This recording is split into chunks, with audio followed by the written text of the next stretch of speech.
السلام عليكم، معاكم الدكتور مصطفى حبيبي. النهارده هنجاوب ان شاء الله على سؤال: هو الجري بيخسس اكتر ولا المشي؟ لو خدنا مثال شخص عنده 25 سنه جري 10 دقايق ومشي 10 دقايق، وجينا نحسب السعرات الحراريه بعد الجري والمشي، هنلاقي ان هو حرق في الجري ضعف تقريبا السعرات الحراريه اللي حرقها في المشي. لكن ايه هو مصدر الطاقه في السعرات الحراريه ديت؟ هل هي كانت فات او هل هي كانت كربوهيدرات؟ يعني هل هو حرق دهون ولا حرق عضلات وحرق كربوهيدرات؟ ده بيتوقف على معدل نبضات القلب في الرياضه اللي هو كان بيمارسها. ببساطه كل ما كان معدل نبضات القلب عالي، كل ما كان الجسم بيحرق او بياخد مصدر الطاقه بتاعته من الكربوهيدرات، مش بياخدها من الدهون. وكل ما كان معدل نبضات القلب بتاعي قليل او متوسط، فالجسم بيحرق اكتر فات او بيحرق دهون اكتر منه كربوهيدرات.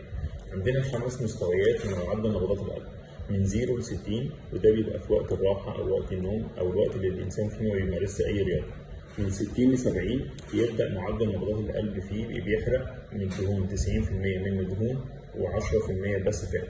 لو رفعنا بقى من 70 ل 85 هنلاقي إن الموضوع بيبقى 50-50، يعني 50% دهون و50% كربوهيدرات. في الرياضات بقى العنيفة اللي هي فوق ال 85 ل 90 الجسم بيحرق أكتر، 90% منه كربوهيدرات و10% بس دهون. وفي الرياضات بقى العنيفة أكتر، ودي الإنسان ما بيقدرش يعمل فيها رياضة أكتر من 30 ثانية، بيبقى اعتماده الكل فيها على الكربوهيدرات. يبقى الناس اللي هي بتبقى عايزة تخس دهون أكتر مش عضلات، الناس اللي في الجيم وعايز يحافظ على الكتلة العضلية، بننصحهم إن يبقى معدل نبضات القلب بتاعه في المستوى التاني والتالت، وبكده إن شاء الله نقدر نوصل للحاجة اللي إحنا عايزينها ويمكن